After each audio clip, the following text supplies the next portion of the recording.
আসসালামু আলাইকুম। আমি শারমিন আক্তার, শারমিন ফাতিহা চ্যানেলে আপনাদেরকে আরও একবার জানাই স্বাগতম। কাছে কিংবা দূরে যে যেখানে আছেন, আশা করি সবাই ভালো আছেন। আমরাও আল্লাহর রহমতে ভালো আছি। আমার মেয়ে আমাকে 2টা ডিম সেদ্ধ করে দিয়েছে, বলতেছে যে 2টা ডিম খেতে। আমি একটাই খেতে পারি না, আবার 2টা খাবো তো দূরের কথা। তো যাই হোক, ডিমগুলো অনেক গরম ছিল, যার কারণে আমি এইভাবে দেখছিলাম।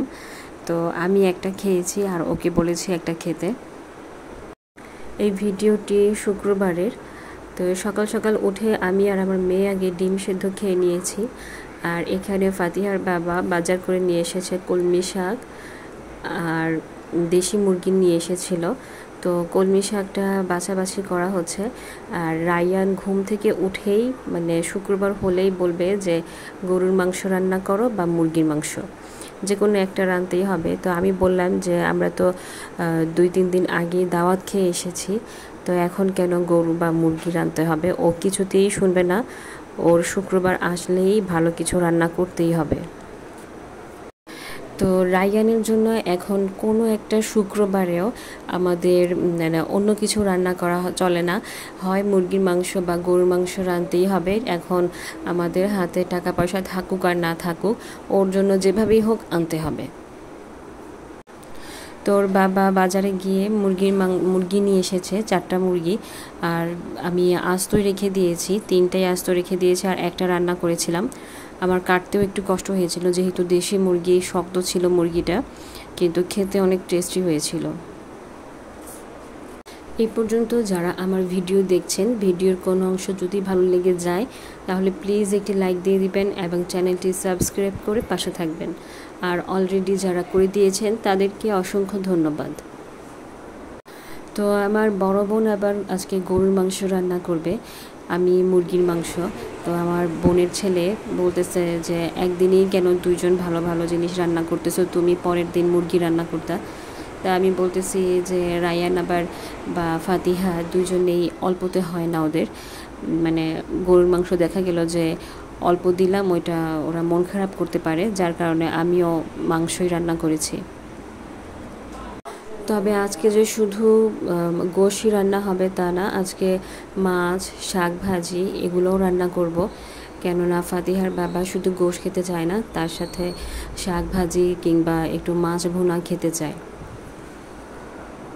তো আমাদের নভেম্বর মাসটা অনেক ব্যস্ত থাকতে হবে। নভেম্বর ডিসেম্বর আমরা বাসা খুঁজতে যাব।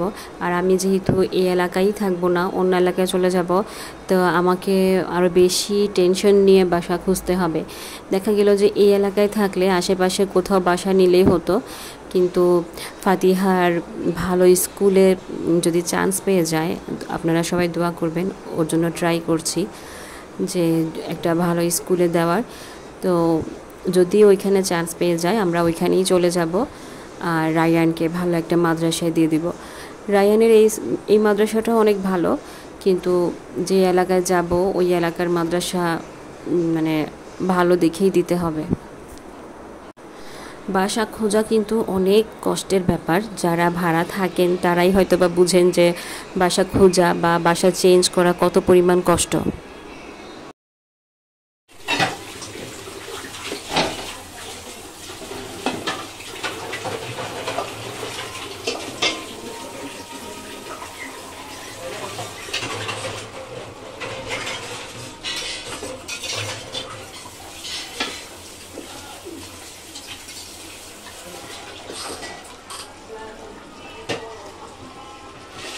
তো রান্না বসাতে বসাতে জুমার আজানও দিয়ে দিয়েছে, এখন ওরা নামাজে যাবে।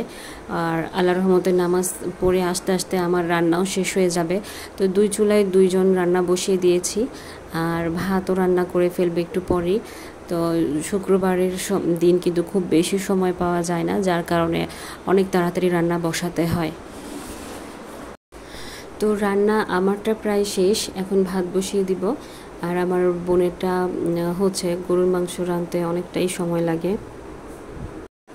তো আমারও প্রায় কাজ শেষ, আমি শুধু এখন গোসল দিব আর শাক ভাজিটা করে ফেলছি।